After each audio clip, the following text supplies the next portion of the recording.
Labdien! Šī ir nākotnes enerģētikas līderu podkāsta vienkārši par sarežģīto enerģētikā otrā epizode, kur runāsim par ļoti svarīgu tēmu – par elektrifikāciju. Mans vārds ir Lauris Baltiņš, esmu no Latvijas Energo, un man ir 3 brīnišķīgi viesi. Lūkšu jums katram ar sevi mazliet iepazīstināt. Jā, es varbūt sākšu ar sevi. Mani sauc Haralds Millers, es pārstāvu uzņēmumu Sadales tīkls. Ikdienā daudz sanāk darboties pie dažādām biznesa iecerēm, un tā skaitā arī aktīvi darbojos pie dažādiem elektrifikācijas projektiem. Sveiki, mani sauc Ilze Siliņa, pārstāvu uzņēmumu Salaspils siltums, kurš ir moderns siltumapgādes uzņēmums, un es ikdienā darbojos ar energoefektivitātes un energopārvaldības jautājumiem, tā skaitā skatāmies kopā uz elektrifikāciju. Jā, sveiki, Lauri! Mani sauc Līga Melēna. Es pārstāvu attīstības finanšu institūciju Altum, un es ikdienā strādāju ar uzņēmumu zaļajām finansēšanas programmām, tā plaši sakot, un ļoti būtiski loma tur ir arī visiem elektrifikācijas risinājumiem. Ļoti jauki. Man prieks jūs visus redzēt. Tad ķersimies vērsim pie ragiem. Jo man šķiet, ka mums visiem, droši vien tiem enerģētikas entuziastiem, attiecības ar elektrifikāciju ir tādas, kā lai saka, ar sajūtu, ka pilns potenciāls vēl nav izmantots. Jo vismaz man šķiet, ka mēs to dzirdam ļoti bieži. Mēs dzirdam, ka nākotnē elektroenerģijas patēriņa apjoms pieaugs, nāks lielie datu centri, nāks elektroauto, nāks siltumsūkņi un visam patēriņam vajadzētu uzlikt debesīs. Bet ja mēs skatāmies AST datus, tad atverot 22. un 23. gada Latvijas patēriņu, cilvēks varētu padomāt, ka kur tad tā elektrifikācija, jo patēriņš kritās. Tam, protams, bija loģiski iemesli, ko galvenokārt izraisīja Krievijas iebrukums Ukrainā un lielais elektroenerģijas cenu pieaugums, bet mēs redzam, ka tas nelec uz priekšu tik straujiem soļiem, kā varbūt gribētos. Ja paskatāmies kopējo pasaules bildi, tad 24. gadā elektroenerģijas patēriņš ir pieaudzis par 4%, bet arī Latvijā beidzot ir kāpums 1,3%. Maziņš vēl tāds siltumnīcas līmeņa kāpums, bet mums viņš ir jāpārstāda arī dārzā un jāsasniedz lielāks. Prognozes ir ļoti lielas. Ja šobrīd Latvijā patērējam apmēram 7 terawatstundas, tad AST tuvāko 10 gadu laikā paredz kāpumu uz 9 vai 12 terawattstundām. Atkarībā no tā, vai īstenosies tāds mērenāks vai optimistiskāks scenārijs, un Klimata un enerģētikas ministrija par 2050. gadu runā par 19 terawattstundām kopumā. Ļoti iespaidīgi. Bet ko jūs redzat ikdienā, Harald? Jā, es varbūt nokomentēju to patēriņu, kāds ir bijis līdz šim. Skaidrs, jau arī minēju, ka viens ir noteikti šīs pēdējos gados energoresursu cenu kāpums, kas lika klientiem varbūt būt nedaudz taupīgākiem. Otrs noteikti gribētu minēt ir energoefektivitāte, kas ir palielinājusies, ņemot vērā arī šim patēriņam. Un trešā lieta, ko noteikti nevar redzēt tā īsti sistēmā, ir, ka ir pieaudzis mikroģenerācijas skaits, kas īsti sistēmā pēc tam neparādās. Arī dotajā brīdī tas neiziet cauri, par cik šis ir aiz mūsu tāds sadales tīkla robežas, un to neredzam ne mēs, ne arī augstsprieguma tīkls. Skaidrs arī, ka mēs pieturamies prognozējot šos savus patēriņus arī pie šiem pašiem datiem, gan no augstsprieguma tīkla, gan no Klimata enerģētikas ministrijas. Un mēs redzam, ka tieši tas lielākais izrāviens arī varētu būt tajā brīdī, kad tevis minētās jau nozares transporta, centralizētā siltumapgāde, datu centri elektrificēsies vairāk. Tad, principā, tajā brīdī, kad mums būs pieejama konkurētspējīgāka cena energoresursiem, pieejamāk varbūt arī šie kaut kādas sistēmas, kas saistītas piemēram, ar publiskās uzlādēm un tajā pašā skaitā arī centralizētajā siltumapgādē, kad viņi beidzot sāks elektrificēties, tad arī šis patēriņš jau būs stipri lēcienveidīgāks un ne vairs tik mērens. Tu pieminēji ļoti interesantu tēmu mikroģenerāciju. Vai tas varētu nozīmēt, ka ja mēs iegūtu datus par mikroģenerāciju un saliktu kopā, tad mēs redzētu patiesībā pieaugošas līknes visus šos gadus. Es domāju, ka pieaugošas līknes visus šos gadus mēs noteikti neredzētu. Tieši tā paša iemesla dēļ, ka varbūt ka tas kritums bija stipri straujāks nekā noteikti varēja panākt ar mikroģenerāciju, bet tas noteikti dotajā brīdī arī šis kopējais patēriņš ir noteikti nedaudz lielāks. Es pieņemu kāds procents līdz pat 2% no tā, ko mēs neredzam savā sistēmā. Es pat labprāt papildinātu, iespējams, ne tikai mikroģenerācija. Mūsu programmās uzņēmumi uzstāda pašpatēriņam arī lielākas sistēmas nekā mikroģenerācija. Un, ja viņi tās gudri izmanto un patērē tūlīt, kad saražo, tad jau to arī jūs neredzat faktiski, vai ne? Jā, tieši tā. Protams, ar mikroģenerāciju tas nav tikai mājasemniecības, bet arī lielie uzņēmumi, piemēram, Švenk un citi lielie ražotāji, kas noteikti kuriem ir savi saules parki. Un, kopējā bilancē tas aptuveni ir tas 1 līdz 2%, kas nāk klāt no tās, kas neiziet īsti caur mūsu sistēmu. Jo es arī vēlētos papildināt par to, ka es uzskatu, tomēr, ka lai būtu elektrificēts, ir jāizdara arī mājas darbi. Tā ir tā minētā energoefektivitāte. Es zinu no mūsu uzņēmuma puses, ka mēs patiešām visu laiku uz riņķi skatāmies, kā mēs varam sākumā samazināt šo elektroenerģiju. Tad mums arī ir mikroģenerācija, mums ir saules kolektoru lauks, kuram sakrīt pieprasījums ar saules pieprasījumu arī elektrībai. Jā. Un kad, lai mēs skatītos uz šo elektrifikāciju, mums ir jāizdara šie mājas darbi. Un varbūt bet labi, ka tajā 22. bišķiņa pakritās atpakaļ šis elektroenerģijas patēriņš, jo cilvēki sāka taupīt ne tikai privāti, bet arī uzņēmumos. Un par to aizejot uz vienkāršu balīti, tev kā energoefektivitātes speciālistam prasīja padomus. Tāpēc tas varbūt bija arī kāds labums no tā visa. Tas bija enerģētiķa zieda laiks paspīdēt balītēs, vai ne? Jā, tāpēc tas bija tāds, varbūt, tad tieši mēs paskatījāmies vairāk uz to energoefektivitāti. Žēl, ka piespiedu kārtā, bet vēl joprojām, man liekas, ir jūtams tas, ka mēs skatāmies vairāk uz energoefektivitāti. Bet kopumā es piekrītu noteikti, mēs visi ļoti gaidām un gribam ieraudzīt to patēriņu pieaugumu, to reālo patēriņu pieaugumu, jo ko tas mums signalizēs? Tas signalizēs, ka mēs beidzot esam tā kā pārlekuši un sākam ražot efektīvāk, vairāk patērēt to, ko jāpatērē, un tā kā, attīstības spirāli ir aizgājusi, manuprāt. Jā, es varu piekrist, jo siltumapgāde jau gatavojās elektrifikācijai, bet ir arī tas smagnējais process, kam ir jātiek pāri, bet patiešām mēs esam jau gatavi šiem jaunajām vilnim elektrifikāciju. Man šķiet ļoti zīmīgi, ka jūs akcentējat vispirms gudrāku saimniekošanu un savā ziņā varbūt arī varu piekrist tai domai, ka savā ziņā labi, ka 22. gads mums iemācīja būt varbūt atbildīgākiem un gudrākiem. Un droši vien tas pierāda veco patiesību, ka tad, kad ir jābalso ar savu maciņu, tad visi, gan cilvēki, gan uzņēmumi sāk pieiet tam nopietnāk. Bet ko mēs redzam šobrīd, Līga? Kāpēc uzņēmumi elektrificējas? Viņi visticamāk iet uz altumu, un tad viņi stāsta, kāpēc tas ir nepieciešams. Jā, vai viņi iet uz altumu, vai altums iet pie viņiem, un mēs darām abas lietas abos virzienos. Bet faktiski tie motivātori galvenie, es teiktu, ka ir 3. Un pirmais joprojām arī uzņēmējiem ir tas maciņš, tās ir izmaksas. Viņi meklē veidus, kā samazināt izmaksas par energoresursiem, par elektroenerģiju. Un tas ir viens veids, kā to darīt, pašam ražojot efektīvāk, patērējot efektīvāk. Otrā lieta, kāpēc uzņēmumi to dara, ir arī šī energo neatkarība.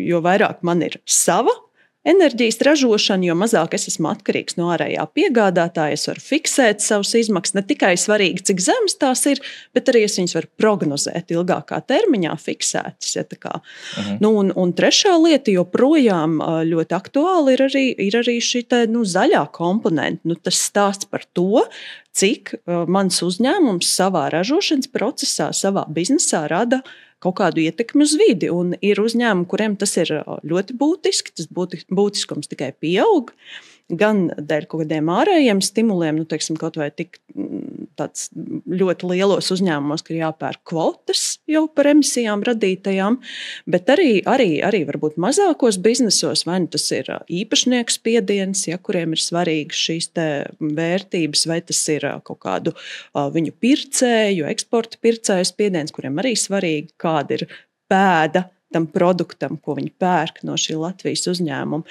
Tās trīs galvenās, manuprāt, motivācijas uzņēmumiem investēt. Es vēl varētu papildināt, ka tā elektrifikācija viņa arī dod vēl papildus drošību, jo tev ir vēl vairāk diversificēts šis enerģētikas portfels, ka tu neesi atkarīgs no viena energoresursa. Tu vari vairāk būt fleksibls, es pat nezinu, kā pielāgošanās spēja tev lielāka, ka tev ir vēl viens šis resurs. Es gribētu arī piekomentēt, varbūt tas ir tā, skatoties no centralizētās siltumapgādes, ka tev ir nepieciešams varbūt vairāk resursu, bet komunicējot, pieņemsim, ar kaut kādiem attīstītājiem, bieži tiek minēts, ka ņemot vērā, ka ir jārūpējās par tiem dažādām sistēmām, tā skaitā dabasgāzes sistēma, elektrības sistēma un tā tālāk, kad, ja tu būvē jaunu, tev ir stipri vienkāršāk, ja tev ir viena šī sistēma, tu uztraucies tikai un vienīgi par elektroenerģiju, par energoresursiem un tā tālāk, un tev nav jāuztraucās par dabasgāzes cenām, no kurienes pirkt, kā pirkt, un ņemot vērā visus tos procesus, kas, pieņemsim, ir tev uzņēmumam nepieciešami. Elektrība ir stipri vieglāk automatizējama, un tie iegūmi ir stipri daudz vairāk jau arī iepriekš minētajiem. Kā šie spēlētāji, kas elektrificējas, kā mēs viņus varētu kategorizēt? Droši vien viens līmenis ir vienkārši mājsaimniecības. Mēs paši vai nu savās mājās, vai arī pazīstam cilvēkus, kas uzstādījuši saules paneļus, kas nopirkuši elektroauto. Tad droši vien ir uzņēmumi, kam tā ir viena no daudzām izēvielām. Tas varētu būt birojs, tas varētu būt neliela ražotnīte. Un tad ir arī profilu uzņēmumi, kā Salaspils siltums, vai ne? Kam tas ir ļoti nozīmīgs, elektroenerģija ir ļoti nozīmīgs izējas resurs. Kā jūs varbūt, kā sadals tīkls redz? Kas ir tie, vai jūs arī redzat šīs te pašas trīs kategorijas, un kura no tām ir visaktīvākā? Jā, ja mēs skatāmies noteikti, tad fokusā, kas lec ārā noteikti ir transporta sektors, ražošanas sektors un arī centralizētā siltumapgāde, ar kur mēs kopā darbojamies. Un dotajā brīdī tas uzrāviens ir sācies, bet viņš ir salīdzinoši mērens vēl. Man liekas, tie pirmie arī ir tādi salīdzinoši lieli celmlauži, kuriem tas ir nepieciešams, pieņemsim, vai no mātes kompānijas tieši tās ilgtspējas aspekta dēļ, pieņemsim, zaļināt savu transportu, saprast savus piegāžu ķēdes ESG kontekstā. Un otrs ir varbūt kaut kādi entuziasti, kam vienkārši patīk šis te process vai automatizācijas un tā tālāk. Un kad šie ir tie pirmie, kas iet to stāstu, lai arī pārējie saprastu un mācītos, kuriem varbūt tas resurss vai prasības dotajā brīdī ir nedaudz mazāks. Viņi principā gaida, kas dotajā brīdī notiks vispār ar elektrību tālāk. Kā to redz Altums? Kas ir visaktīvākie? Jā, mums ir statistika. Mēs pēdējos 2 gadus īstenojām atbalsta programmu uzņēmumiem energoefektivitātei un atjaunojumiem energoresursiem pašpatēriņam. Un faktiski tajā programmā šobrīd mums ir ap 350, ja nemaldos, noslēgtiem līgumiem. Tātad 350 uzņēmumu, kas īsteno šos projektus, kas investē. Un tur tās galvenās nozares, kas investē, viennozīmīgi ir ražošana, rūpniecība, kokapstrāde, metāla apstrāde ļoti izteikti, ļoti daudz investīciju šajās jomās. Un otra aktīvākā joma, tā kā programmā tas bija atļauts, tad nekustamais īpašums. Nekustamā īpašuma apsaimniekotāji patiesībā ļoti piedomā pie tā, lai viņu šīs telpas būtu pievilcīgas nomniekiem arī ilgākā termiņā. Tāpēc rūpējas par to, ka ir mūsdienīgas tehnoloģijas, automatizācija, saules paneļi, siltumsūkņi, tā tālāk. Faktiski es teiktu, ka tās tādas galvenās ražotāji un nekustamais īpašums mūsu skatījumā. Bet centralizētais siltumapgādē arī būs. Jā, mēs tagad gaidām to programmu, lai varētu piesaistīt Eiropas Savienības līdzekļus arī elektrifikācijai. Šajā kārtā tur būs interesanti, tur startēsim kopā gan ar jau zināmām tehnoloģijām, gan jau arī siltumsūkņiem un nedaudz jau vēl tehnoloģijām, kur jābūt arī celmlaužiem. Pastāst, lūdzu, Ilz, par šo, jo siltumsūkņi. Mēs droši vien visbiežāk iztēlojamies siltumsūkni, kas ir pie mājas vai pie dzīvokļa. Un mums vismaz man ir grūti iztēloties tādu vērienīgu siltumsūkni, kas ir vesels pilsētas apgādē.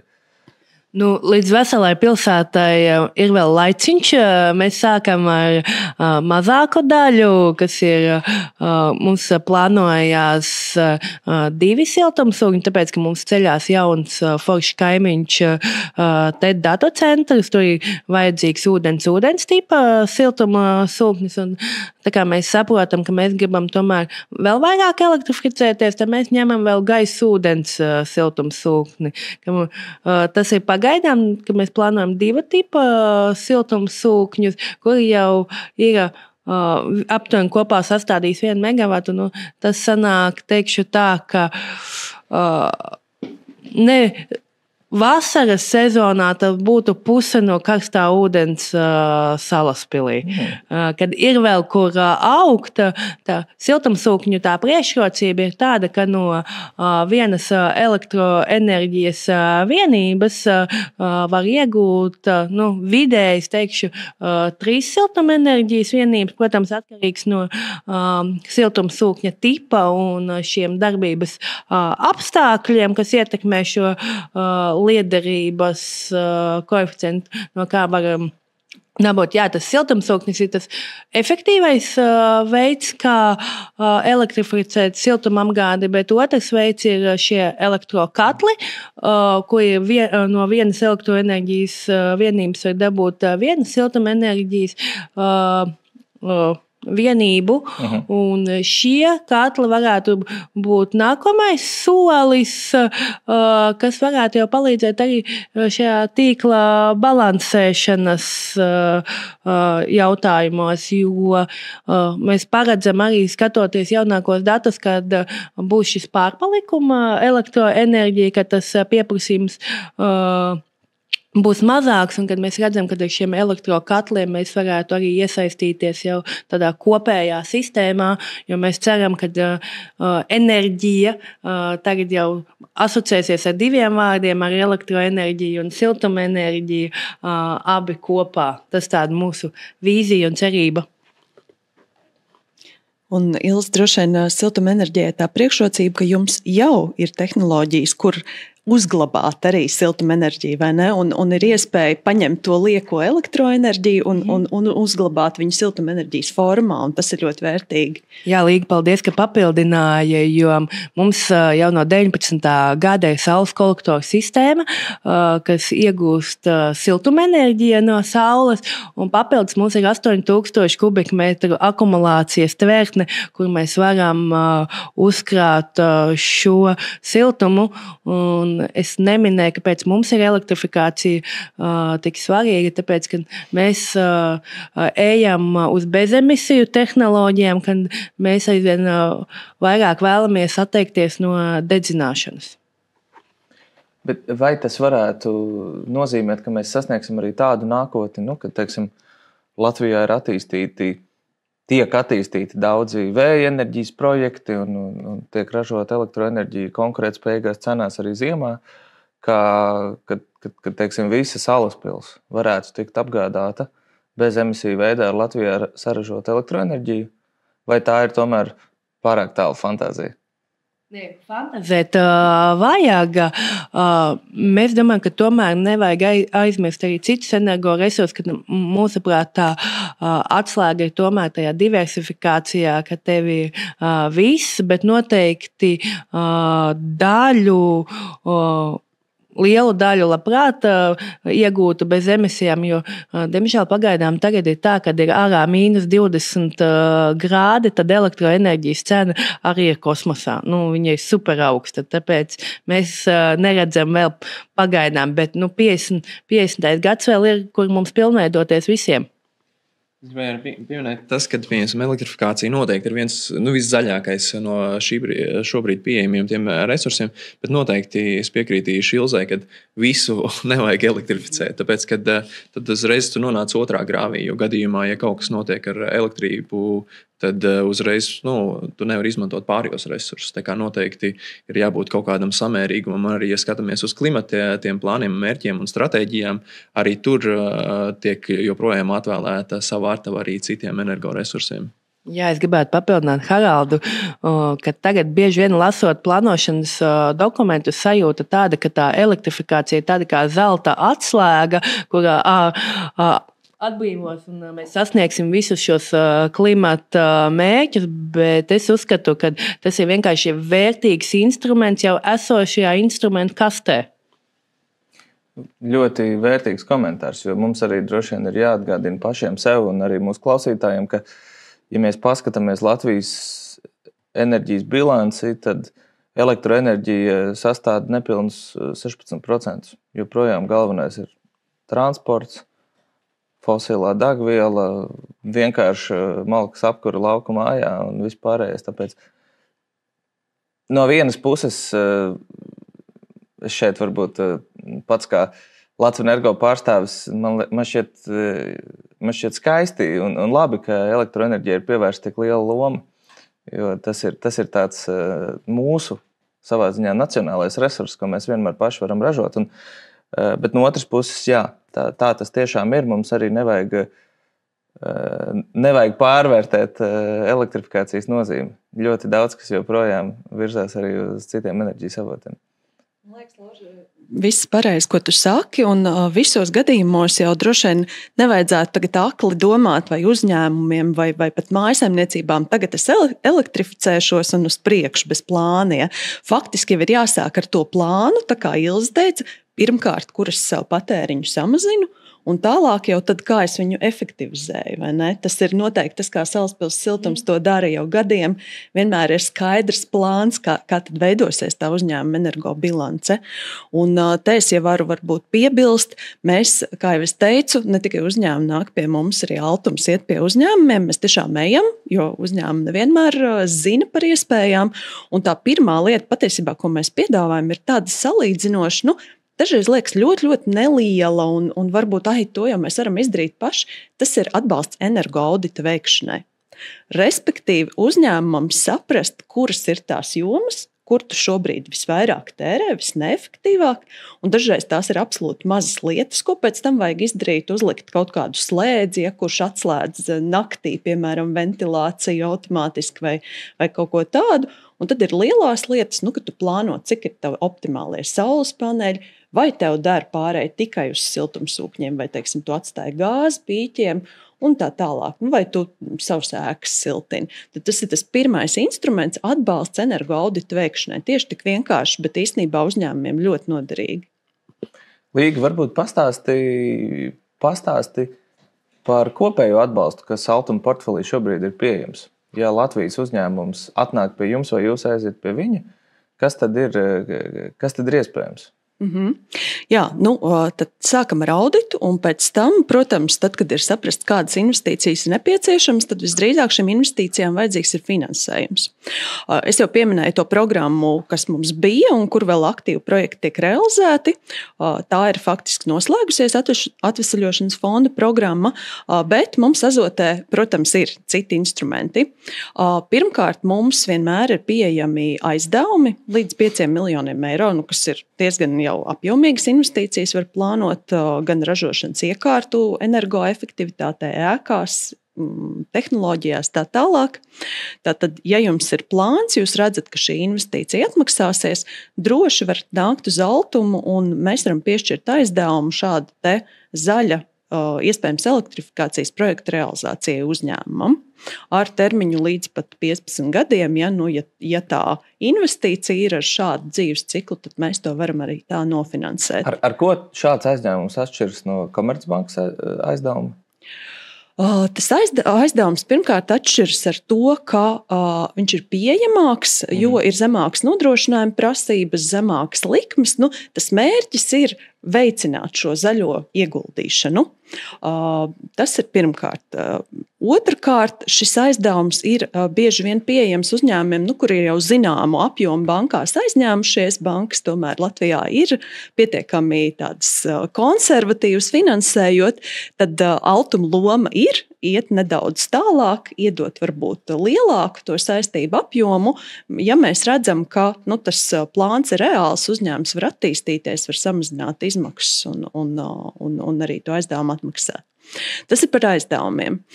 Bet, kā jau Ilze minēja, mums ir arī tādas, tas, ko klasiski saprot ar atbalsta programmām, kur ir ne tikai aizdevums, bet arī vēl kaut kāds dāvinājums beigās. To sauc mūsdienās par kapitāla atlaidi. Un tādas mums šobrīd ir 2 programmas, tādā tuvā gatavībā. Vasarā es ļoti ceru, ka viņas būs.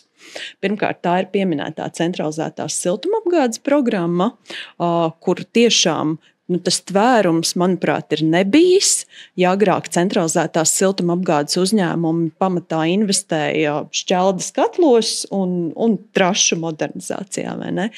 Tad šajā programmā tvērums ir viss te pieminētais siltumsūkņi, elektrības katli, elektrības uzglabāšana, siltuma uzglabāšana, siltuma atgūšana no kaut kur, no kur viņš šobrīd tiek izpūsts gaisā. Ja visas tās tehnoloģijas siltuma apgādes uzņēmumi varēs šeit pieteikt un investēt tajās, līdz 10 miljoniem aizdevums un dāvinājums beigās starp 30 un 45%. Atkarībā no tās investīcijas veida. Tā ir tāda papildus, ja vēl šobrīd īsti matemātika nesanāk, tad iespējams ar tiem 30% tā matemātika jau sanāk. Jā, papildinot par matemātiku no mūsu puses, jo siltumsūknis ir īpaši industriālais, tās ir lielas investīcijas, un šobrīd ir tā, ka vēl arī tās eksploatēšanas izmaksas ir īpaši, kas saistītas ar elektroenerģijas sadales pakalpojumiem, viņas vēl ir augstas. Un tad, ja vismaz ir tas atspējas šajā investīcijas daļā, tad jau tas projekts ir dzīvotspējīgs. Jā, bet mēs skatāmies arī ar sadales tīklu, ka mēs arī varam pavirzīties ar elastīgāku to daļu priekš elektrificētajiem objektiem. Jā, tieši tā. Vēl pabeidzot par tām programmām, tātad otra programma, kas būs vasarā, tā būs jauna programma uzņēmējiem. Atkal tie jau pieminētie varēs pieteikties gan ražotāji, gan nekustamā īpašuma attīstītāji, gan pakalpojumu uzņēmumi. Arī investēt energoefektivitātē, atjaunojamos energoresursos ar to būtisko piebildi pašpatēriņam. Tātad nevis tur saules parkiem nodošanai tīklā, bet tieši pašu vajadzībām kombinēt. Mēs ļoti gaidām tādus gudrus kombinētus projektus, ja teiksim, saules paneļi, siltumsūkņi, ēku energoefektivitāte, ēku viedā vadība arī būs atbalstīti jau. Šie te būs projekti, kas varēs atkal aizdevumu līdz 10 miljoniem eiro un dāvinājums beigās līdz 30% tā kapitāla atlaide no tās investīcijas. Ļoti, ļoti būtiski. Ja par tiem gudrajiem piemēriem, varbūt, lai tas tāds tveramāks kļūst, man ļoti patīk no mūsu esošās programmas ir tāda hokeja hale Kurbats. Un tas, ko viņi izdarīja, Viņi uzlika gan saules paneļus, gan siltumsūkņus un pilnībā atteicās no dabasgāzes šajā te hallē. Tas ir piemērs par to, kā var elektrificēties.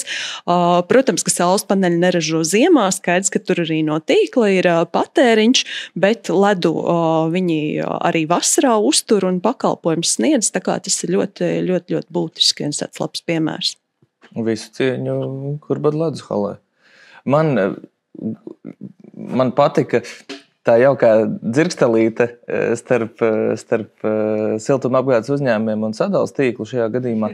Un man varbūt gribētos šo tematu attīstīt mazliet vairāk un pajautāt, kas tad varētu notikt ar tarifiem. Jo tajā, ko mēs dzirdējām no Līgas, šajā te kapitāla atlaidē, kas arī skars centrālās siltumapgādes uzņēmumus, es sadzirdu ļoti labu lietu. Ja tas ir grāns, jeb kapitāla atlaide, tad tā daļa neiet tarifā, un tas visiem patērētājiem pēc tam ļauj ietaupīt savas apkurs vai siltā ūdens izmaksas, vai ne? Bet kā jūs kopumā skatāties Salaspils siltumā, ja šīs te iniciatīvas labās tiek īstenotas, vai tam cilvēkam, kas dzīvo 2-stabu dzīvoklī 9-stāvu mājā, vai viņam galu galā būs vairāk jāmaksā vai mazāk par savu silto ūdeni un apkuri ziemā? Es teikšu, ka šīs izmaksas ir stabilas. Tāpēc arī, kad tajā 22. un 23. gadā siltumenerģijas tarifi daudzās pašvaldībās ļoti strauji kāpa, tad mēs arī šajā laikā spējām nodrošināt ar salīdzinoši nelielu kāpumu. Pagaidām mēs esam augšgalā, kur ir zemākie siltumenerģijas tarifi Latvijā.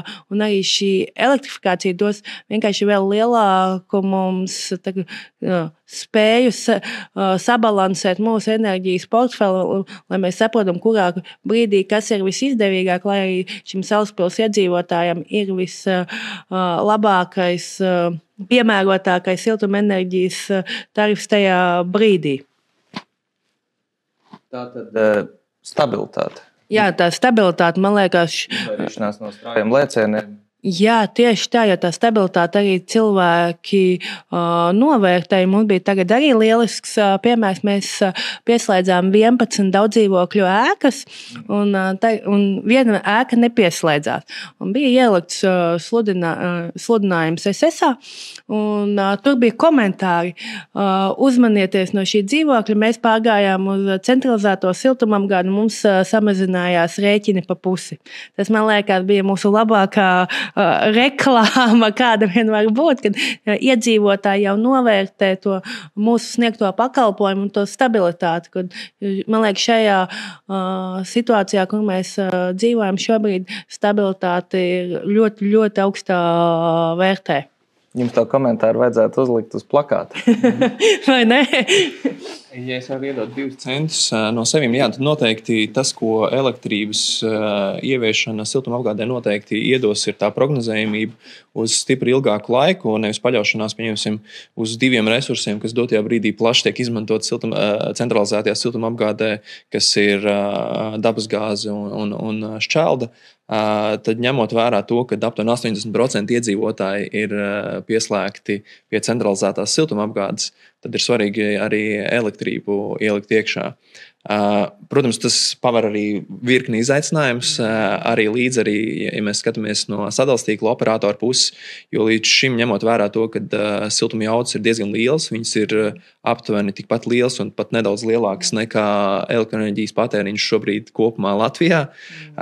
Un tad ņemot vērā arī to, ka šīs te katlamājas atrodas arī tādos blīvu apdzīvot vietu centros, principā, kas nozīmē, ka ja šīs sistēmas nav vēsturiski bijis sasaistītas, tad dotajā brīdī viņas uzreiz tā strauji sasaistīt būtu ļoti, ļoti problemātiski. Un tāpēc mēs arī kopā ar Latvijas siltuma uzņēmumu asociāciju, ar KEMU un ar SPRK arī noslēdzam šo te memorandu vienošanos par to, ka mēs ejam roku rokā un norādam un skatāmies uz tiem izaicinājumiem, kas rodas vienā vai otrā pusē, lai arī šos te tarifu jautājumus, kas būtu vai centralizētais siltumapgādēji, vai arī sadalstīklam, vai kādai citai iesaistītai pusē, neuzlikt slogu uz vienu vai otru pusi, tātad apgrūtinot tos kaut kādus posmus un veidojot bottlenecks kādā no situācijām. Ja es vēl papildināšu par tiem izaicinājumiem, tā kā centralizētā siltumapgāde atrodas blīvi apdzīvotās teritorijās, tad viens no tādiem lieliem izaicinājumiem ir tieši šīs brīvās elektroenerģijas jaudas, jo mums tās siltumenerģijas ražošanas iekārtas ir salīdzinoši jaudīgas, teiksim, tā, kad būtu nepieciešams lielāki pieslēgumu jaudas. Un šis ir ļoti nozīmīgs jautājums droši vien mums visiem, jo mēs redzot, kad sadales tīkls pārreķināja tarifus, daudziem tas bija pārsteigums, kad reālās izmaksas ir pieaugušas, vai ne? Tas šķiet bija 22. gada beigās. Un vai tu, Harald, vari pastāstīt, ja šie elektrifikācijas plāni īstenosies, kāda varētu būt kopējā ietekme uz tarifiem? Jo no vienas puses tarifu loģiku saka, jo vairāk lietotāji, jo vairāk patēriņš, jo parādās šis te vairuma ekonomijas efekts, un vienai vienībai būtu jāmaksā mazāk. No otras puses, tas viss prasīs lielas investīcijas.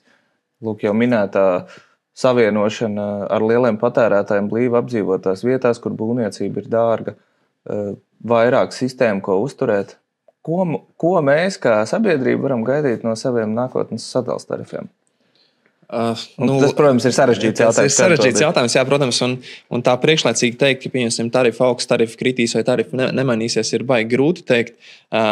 Tas, kas noteikti ir skaidrs, ka būtu nepieciešams tā plānveidīgi prognozēt, kā šādu lielu sistēmu integrēt tajās vietās, kur tiešām nav šī brīvā jauda pieejama.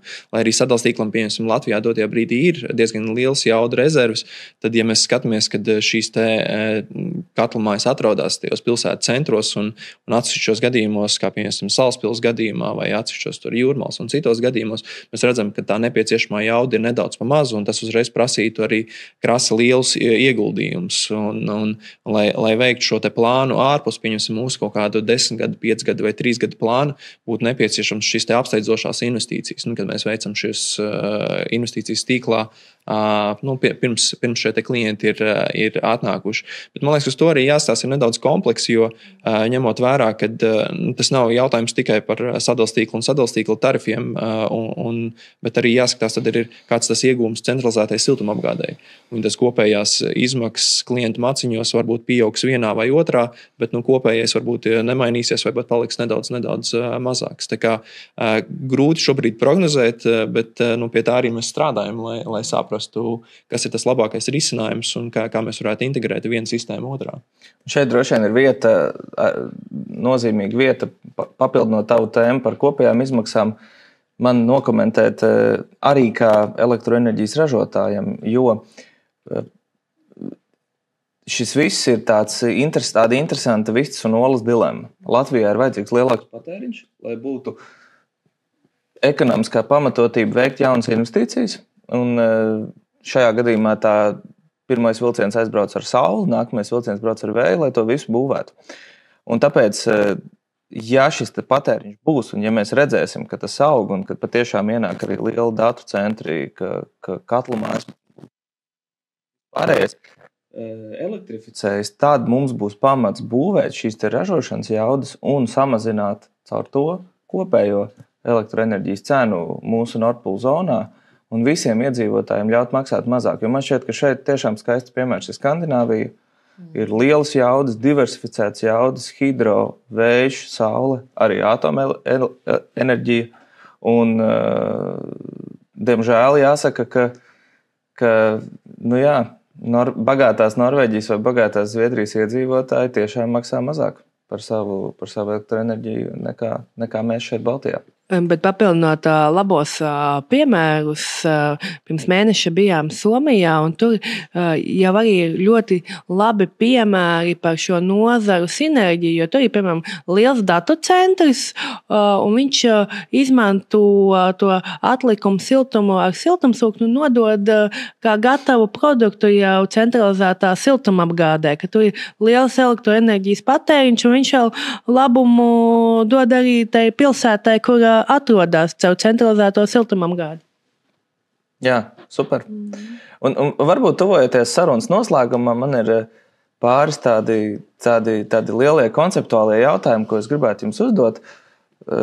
Adresējot jums visiem kopā, droši atbildiet pēc saviem ieskatiem.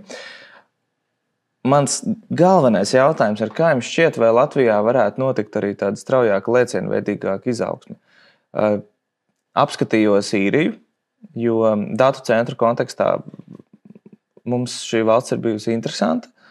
Un, skaitļi ir skaisti. Ja 91. gadā Īrijas patēriņš elektroenerģija bija 12 terawatstundas, tad 23. gadā jau 32. Un it kā laiks ilgs, bet tai pašā Latvijā, ņemot vērā visas milzīgās transformācijas, kas notikušas, patēriņš šajā pašā periodā samazinājās. Vai mēs varam atkārtot ko līdzīgu, nosacīt, atvest Google un Amazonu, izbūvēt viņu datu centrus šeit, elektrificēt mūsu autofloti un ieiet pilnīgi citā līmenī? Kā jums šķiet? Kā mērķiem jābūt ambicioziem. Mēs gan jau varam arī pamācīties no Īrijas un jāsaprot, kāds viņiem ir tas reglamentējošā vide un kas bija tas viņu veiksmes atslēga. Piemēram, paskatoties kopumā uz centralizēto siltuma apgādi, kā Haralds arī minēja, tad kopumā ir kaut kādi virs 7 teravatstundām, un es gribētu tā kā apkopojot, teikt, kaut kādas 2-3 terawatstundas būtu iespējams arī elektrificēt, bet tur ir jāpārvar šie šķēršļi un ļoti daudz mājas darbi jāizdara. Tas tāds optimistiskais scenārijs līdz šim 50. gadam. Bet vairāk regulatīvie šķēršļi, ja? Arī regulatīvie šie tarifu šķēršļi. Mums jāpaskatās, kā arī citur bija. Un jāskatās arī plašāk un dažkārt arī ambiciozāk. Es piekrītu par tiem mērķiem, ka ambicioziem mērķiem ir jābūt. Un es arī domāju, ka noteikti mums ir iespēja nokļūt, nezinu, vai tur, kur Īrija, vai savu ceļu. Un patiesībā man liekas, ka ir ļoti labs tas piemērs, kad kāds jau kaut ko izdara par to pirmo soli. Ja, kā aizgāja tā pati saule, lēcienveidīgi bija pirmie projekti, bija veiksmīgi, tad aizgāja citi. Tagad Salaspilī būs pirmā sinerģija siltumapgādes uzņēmumam ar datu centru. Ja tie piemēri būs pozitīvi, tad jau viņi arī tālāk multiplicēsies, vai ne? Tā pieredze mēs viņu izmantosim atkārtot. Plus arī Latvijā mēs zinām, šobrīd tiek plānotas ļoti būtiskas investīcijas, jaunas ražotnes, pirmkārt militārā joma, ja, un noteikti es ceru, ka tur arī visi uzreiz skatās par to, ka viennozīmīgi netaisīt neko uz dabas gāzes, ja, bet tikai izmantot vietējus un vidē draudzīgus energoresursus. Tad tāpat Asna rūpnīca, kas būs Jelgavā, Fibenols, kas būs Valmierā. Es domāju, ka mēs ejam to ceļu. Es gribētu piekomentēt, ka elektrifikācija noteikti var būt ļoti, ļoti labs rīks tautsēmniecības celšanai. Jo ņemot vērā arī uz tiem resursiem, ko mēs importējam, kas ir naftas produkti, dabas gāze un tā tālāk, kad elektrība ir tas resurs, ko mēs varam saražot šeit pat uz vietas, un tad attiecīgi arī šeit pat arī viņu izmantot. Par datu centriem runājot, tas noteikti ir jāskatās, piemēram, kompleksi, jo, pieņemsim, no savas puses mēs noteikti varam garantēt ļoti labu infrastruktūru, kas ir droša, pieejama un tā tālāk. Cenas, protams, tas ir no attīstītāja pusē, cik ātri tiks realizēti šie lielie attīstības projekti un kādos apjomos, bet noteikti tur arī jāstāsta viss pārējais, kas ir kaut kādas nodokļu politikas, darba resursu pieejamības un tā tālāk un tā joprojām. Bet no elektrifikācijas konteksta, man liekas, elektrība, šeit saražotā elektroenerģija noteikti var būt kā ļoti, ļoti labs tautsaimniecības kāds uzgrūdiens, kad mēs paši šeit ražojam, paši šeit izmantojam, radam pievienoto vērtību un pat eksportējam. Tā kā noteikti. 100% piebiedrojos, jo man šķiet, un es tiešām aicinu katram par to aizdomāties, cik tas tomēr ir iedvesmojoši, ka tu uzpildi savu automobīli vai arī tavi radiatori mājās tiek sildīti nevis partneri Krievijas dabasgāzi vai pat Norvēģijas vai Amerikas, bet nē, tā nauda nepamet Latvijas ekonomiku, viņa paliek šeit, mēs saražojam paši. Man liekas, ka tas ir milzīgi iedvesma. Un noslēgumā, un liels paldies jums par šo sarunu, es gribētu jums varbūt mazliet palūgt pafantazēt un tā futuristiskāk paskatīties, jo elektrifikācija jau patiesībā viņa varētu pārvarēt arī tās robežas, ko mēs šobrīd iztēlojamies. Vai ne? Mēs šobrīd zinām, mēs zinām elektrovilcienus un vieglās automašīnas, bet paies 30 gadi un varbūt būs vēl pavisam šobrīd grūti nosakāmas lietas, kas būs elektrificētas. Piemēram, esam dzirdējuši par iniciatīvām, kad Vācijā un Zviedrijā pēta elektrificētas autoceļus un šosejas, pa kurām varētu braukt smagās mašīnas ar pantogrāfiem, līdzīgi kā elektrovilcieni, un pilnībā dekarbonizēt transportu. Kas jums šķiet tāds interesantākais un neparastākais, ko mēs pēc 30 gadiem pamostoties varētu sagaidīt elektrificēt? Man, ja jāsapņo, tad es droši vien gribētu sapnī redzēt mūs kā to gudro valsti, kura visa integrēta ir energovieda, kur tiešām neviens liekais siltums no ražošanas uzņēmuma vai no datu centra neaiziet gaisā, bet tiek gudri paņemts un izmantots atkārtoti, kur mēs esam ražošanas uzņēmumi elektrificējušies, siltumapgādes uzņēmumi elektrificējušies un tā tālāk. Un atkal tādā mikro līmenī savā mājā droši vien, es jau tagad man māju ir apkurina siltumsūknis un man ir vēl negluži elektroauto, tas spraudņa hibrīds, ja ko daži lamā, bet noteikti tas būs elektroauto nākotnē. Un tad omulībai, tad es kādā ziemas vakarā varētu iekurināt arī tomēr kamīnu, tā teikt, lai divi ir cēs. Es laikam to pēc 30 gadiem redzu, kad tās visas enerģētikas lomas, gan gāze, gan siltums, gan elektrība, viņi nāk patiešām no bezemisiju tehnoloģijām, bet tad redzēsim. Jā, komentārs, man liekas, ka ļoti interesanti ir tie risinājumi, kas dotajā brīdī tiek testēti gan transporta nozarē, siltumapgādes nozarē, dažādos ražošanas procesos, jo viņi viegli automatizējami, droši un tā tālāk. Bet īstenībā nav nemaz tik tālu jāskatās. Arī mēs iekš sadalstīkla veicam daudz interesantus visādus pilotu projektus, tā skaitā arī dinamiskās auto uzlādes, šīs pašas sadarbības ar centralizēto siltumapgādi, kas principā ļautu mums jau viegli testēt un saprast, kuras tehnoloģijas lidos, kuras tehnoloģijas nelidos.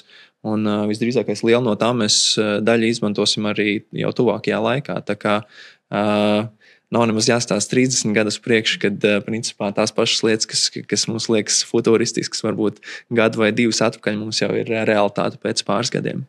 Es atceros īstenībā, ka pirms 5 gadiem es vairākos semināros dalījos ar to, ka Latvijā saule vispār ir un ka saules enerģija ir kā resurs arī Latvijai. Tāpēc īstenībā jau 5 gadi šādās tehnoloģijās ir ļoti liels posms.